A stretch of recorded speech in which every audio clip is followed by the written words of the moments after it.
வணக்கம் வியூவர்ஸ். நாம இன்னைக்கு மதுரை மீனாட்சி அம்மன் கோவில் பத்தி பார்க்க போறோம். நாம ஒரு கோவிலை பத்தி பேசணும்னா அந்த கோவிலோட வரலாறை பத்தி முதல்ல தெரிஞ்சுக்கணும்.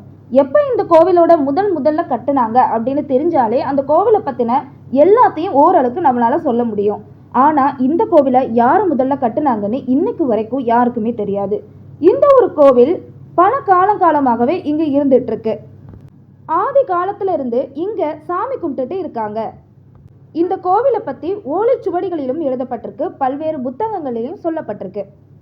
ஸோ இப்படி சொல்லப்படுற இந்த கோவிலோட வரலாறை நம்ம தெரிஞ்சுக்கணும்னா இந்த கோவிலோட நாயகியான மீனாட்சி அம்மன் பற்றி தெரிஞ்சுக்கணும். இந்த கோவில் எப்படி உருவானதுன்னு தெரிஞ்சுக்க இந்த கோவிலை யாருக்கு அர்ப்பணிச்சிருக்காங்களோ அதை பற்றி நம்ம தெரிஞ்சுக்க போகிறோம். ஸோ இந்த கதையோட தொடக்கம் மதுரையை ஆண்ட இளவரசிக்கிட்ட இருந்து ஆரம்பிக்குது. அப்போ இருந்து இப்போ வர இந்த கோவிலில் என்னென்ன நடந்திருக்கு, ஒரு அரசியா பிறந்து ஒரு மனித பிறவியா இவங்க எப்படி கடவுளா மாறினாங்க, கடவுள்கள் வாழ்ந்தாங்கன்னு சொல்லப்படுற அந்த காலகட்டத்தில இருந்து மனிதர்கள் அரசர்கள் ஆட்சியில் இருந்து இப்போ நடக்கிற மக்களாட்சி மாறியும் ஜாதி மதம் பழக்க வழக்கம்னு எல்லாம் மாறினாலும் மக்களுக்கு இன்னும் இந்த கோவிலுக்கு மேலே இருக்கிற நம்பிக்கை மாறாமல் இருக்கு. ஸோ இதெல்லாம் ஏன் தான் நாம் இன்னைக்கு பார்க்க போகிறோம். ஓகே, இந்த கோவிலோட வரலாறை நாம் தெரிஞ்சுக்க யாரை பற்றிலாம் நாம் தெரிஞ்சுக்க போகிறோன்னா இளவரசி மீனாட்சியோட கதையில் ஆரம்பித்து திருவள்ளுவர் ஔவையார்னு அவங்களோட காலகட்டத்தை தொடங்கி அலாவுதீன் கில்ஜி காலகட்டம் பார்க்க போகிறோம். அண்ட் அது மட்டும் இல்லாமல் கிறிஸ்டியனா மதுரை மக்களை கன்வெர்ட் பண்ணுறதுல இருந்து ரீசெண்டாக அவார்ட் வின் பண்ணதுன்னு இப்படி இந்த கோவிலோட எல்லா விஷயங்களையும் நாம் இன்றைக்கி பார்க்க போகிறோம். சோழர்கள் 1000 இல்லை 2000 வருஷத்துக்கு முன்னாடி வந்தவங்க. பட் அதுக்கெல்லாம் முன்னாடி தமிழ்நாட்டை ரொம்ப நாளாக ரூல் பண்ணிட்டு இருந்தவங்கன்னா அது பாண்டியர்கள். பாண்டியர்கள் எவ்வளவு நாளைக்கு முன்னாடி ஆண்டாங்கன்னு சொல்லணும்னா மதுரை ஆண்ட மீனாட்சியோட அப்பா தான் பரத்வாஜ பாண்டியன். அவர் ஒரு பாண்டிய மன்னர். அவர் மதுரையை ஹெட் குவார்ட்டர்ஸ்டாக வச்சுட்டு தமிழ்நாடு ஃபுல்லாகவே ஆட்சி செஞ்சுட்டு இருந்திருக்காரு. பரத்வாஜ பாண்டியன் வசித்த முதன்மையான இடம் எதுன்னு கேட்டால் இன்னைக்கு இருக்கிற அதே மதுரை தான். இந்த மதுரையை ஹெட் குவார்ட்டர்ஸ்டாக வச்சுட்டு அவர் ரூல் பண்ணிட்டு இருக்கும்போது நார்த் சைடு ஒரு மிகப்பெரிய போர் நடக்குது. அதுதான் குருச்சேத்திர போர். அது பாண்டவர்களுக்கும் கௌரவர்களுக்கும் இடையில நடக்குது. அந்த டைம் கௌரவர்கள் சைடில் இருந்து துரியோதனும் பாண்டியர்கள் சைடில் இருந்து அர்ஜுனரும் கிருஷ்ணர் கிட்ட தங்களுக்கு ஆதரவாக இருக்க சொல்லி கேட்க போகிறாங்க. ஆனால் கிருஷ்ணர் தன்னோட ஆர்மியை ரெண்டாக பிரிக்கிறாங்க. ஒரு சைடில் கிருஷ்ணன், மற்றொரு சைடில் கிருஷ்ணனோட படை வீரர்கள்னு 2 சைடாக பிரிக்கிறாங்க. ஸோ அர்ஜுனன் கிருஷ்ணனையும் துரியோதனன் கிருஷ்ணனோட ஆர்மியையும் எடுத்துக்கிறாங்க. அதனால் பாண்டவர்களுக்கு படை வீரர்கள் தேவைப்படுறாங்க. அப்போ அவங்க கேள்விப்படுறாங்க சவுத் சைடில் ஒரு மிகப்பெரிய பாண்டிய மன்னன் பரத்வாஜன் இருக்காங்க, அவர்கிட்ட போய் கேட்கலான்னு கிருஷ்ணனும் அர்ஜுனரும் போகிறாங்க. ஸோ நினச்சி பாருங்க, கடவுளாக இருக்கிற கிருஷ்ணனும் அர்ஜுனனும் பரத்வாஜ பாண்டியன் கிட்ட போய் உங்கள் ஆர்மி அண்ட் போர் வீரர்கள் வேணும்னு கெஞ்சி கேட்க போகிறாங்க. ஸோ இவ்வாறாக பரத்வாஜ பாண்டியன் தன்னோட படையை மதுரையில் இருந்து கூட்டிகிட்டு போய் குருச்சேத்திர போரில் போராடுறாங்க. ஸோ அந்த போரில் ஜெயிக்கவும் செய்கிறாங்க. இந்த போர் முடிஞ்சதுக்கப்புறம் பரத்வாஜ பாண்டியனோட மிகப்பெரிய போர் ஆர்மியை கூட்டிகிட்டு மதுரைக்கே திரும்பி வராங்க. மதுரைக்கு வந்த பின்ன காஞ்சனமாலா அப்படிங்கிறவங்கள திருமணம் செய்கிறாங்க. இவங்க 2 பேருக்கும் ரொம்ப நாளாகியும் குழந்தை பிறக்காமல் இருக்குது. ஸோ இவங்க பெரிய பெரிய யாகம்லாம் நடத்துகிறாங்க. அடுத்து கொஞ்ச நாளைக்கு அப்புறம் இவங்க 2 பேருக்கும் குழந்தையும் பிறக்குது. பரத்வாஜ பாண்டியன் அவருக்கு ஒரு ஆண் குழந்தை வேணும்னு ஆசைப்பட்டிருக்காரு. ஏன்னா அவருக்கு அவ்வளவு பெரிய ராஜ்யம் இருக்கு, கடல் மாதிரி போர் வீரர்கள் ஆர்மி வச்சிருக்காங்க. ஸோ இதை ஆட்சி பண்ண ஒரு ஆண்மகன் வேணும்னு நினைக்கிறாங்க. பட் பிறந்ததோ ஒரு பெண் குழந்தை.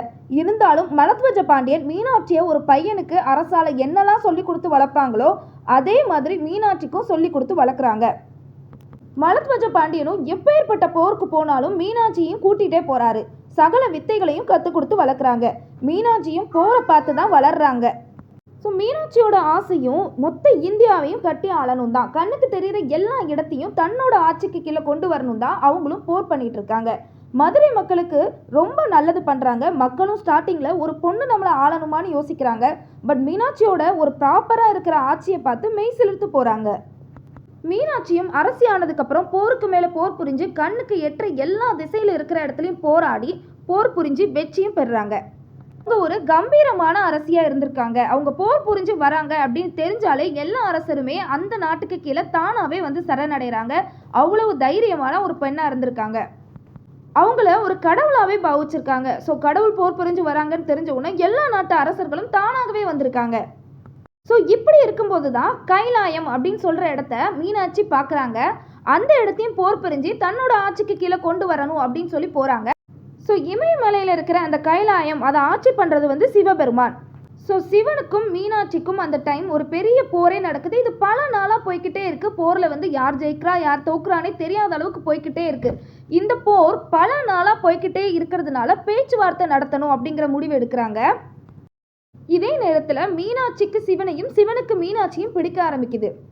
ஸோ சிவனும் மீனாட்சியும் கல்யாணம் பண்ணிக்கவும் ஆசைப்படுறாங்க. ஸோ சிவன் கேட்குறாங்க, நீ கல்யாணம் பண்ணிட்டு கைலாயத்துக்கு வந்துரு, நம்ம இங்கே வாழலாம் அப்படின்னு சொல்கிறாங்க. ஆனால் மீனாட்சியோ என்னை நம்பி பெரிய பொறுப்பு இருக்குது, என்னோட அப்பா எனக்கு ஒரு நாட்டை ஆடுறதுக்கு கொடுத்துருக்காங்க, ஸோ என்னால் அங்கே வர முடியாது, நீங்கள் அங்கே வாங்க அப்படின்னு சொல்லி சிவனை கூப்பிடுறாங்க. சிவனும் மீனாட்சியோட பேச்சை கேட்டு மதுரைக்கே போகிறாங்க. அதாவது மதுரை இப்போ இருக்கிற அந்த இடத்துல இருக்கிற அதே மதுரைக்கு தான் போகிறாங்க சிவனும் மீனாட்சியும். ஸோ அங்கேயே இருந்து மதுரையில் தன்னோட வாழ்நாட்கள் வரைக்கும் ஆட்சி பண்ணுறாங்க. ஸோ அதுக்கப்புறம் அவங்க தான் கடவுள்களில். ஸோ கைலாயம் அவங்க ரிட்டர்ன் போயிடுறாங்க. இதை மனசில் வச்சு தான் மதுரை மக்கள் மதுரை மீனாட்சி வாழ்ந்த அந்த இடத்துலையே மீனாட்சி அம்மனுக்கும் சிவனுக்கும் சிலை அமைக்கிறாங்க. அவங்க வாழ்ந்த இடத்துலையே கோவில் கட்டி அவங்கள கடவுளாக நினச்சி கும்பிட ஆரம்பிக்கிறாங்க.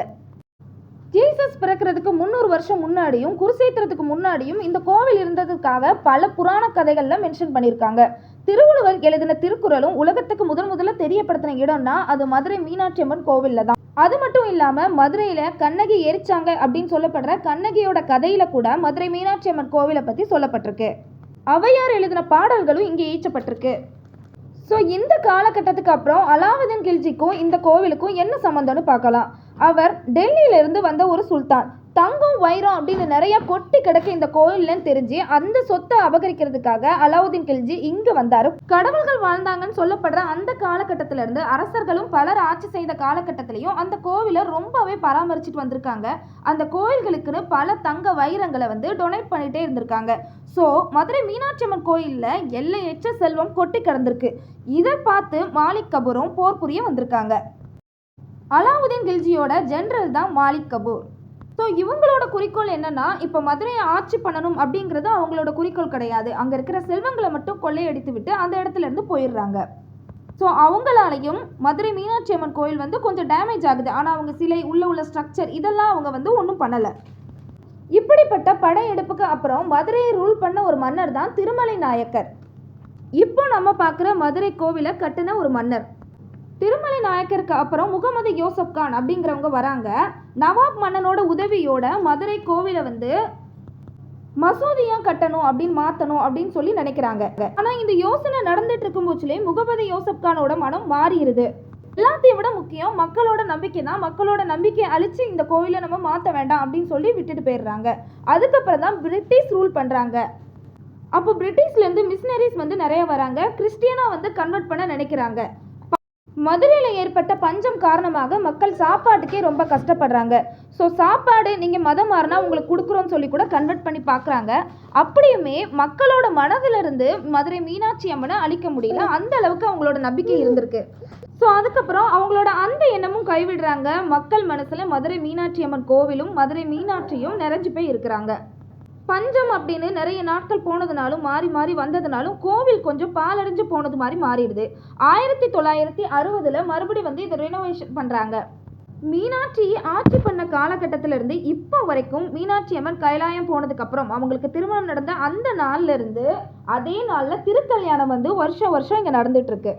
ஸோ கொஞ்சம் நினச்சி பாருங்கள், எப்போ கட்டப்பட்டதுன்னு சொல்லப்படுற அந்த காலகட்டத்திலேருந்தே மீனாட்சி அம்மன் திருக்கல்யாணத்தை தொடர்ந்து இப்போ வரைக்கும் நடந்துட்டுருக்குன்னா மக்களோட மனதில் அந்த நம்பிக்கை எவ்வளவு இருந்திருக்குன்னு.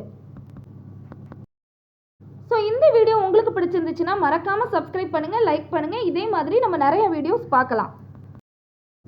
Thank you viewers and thank you, bye.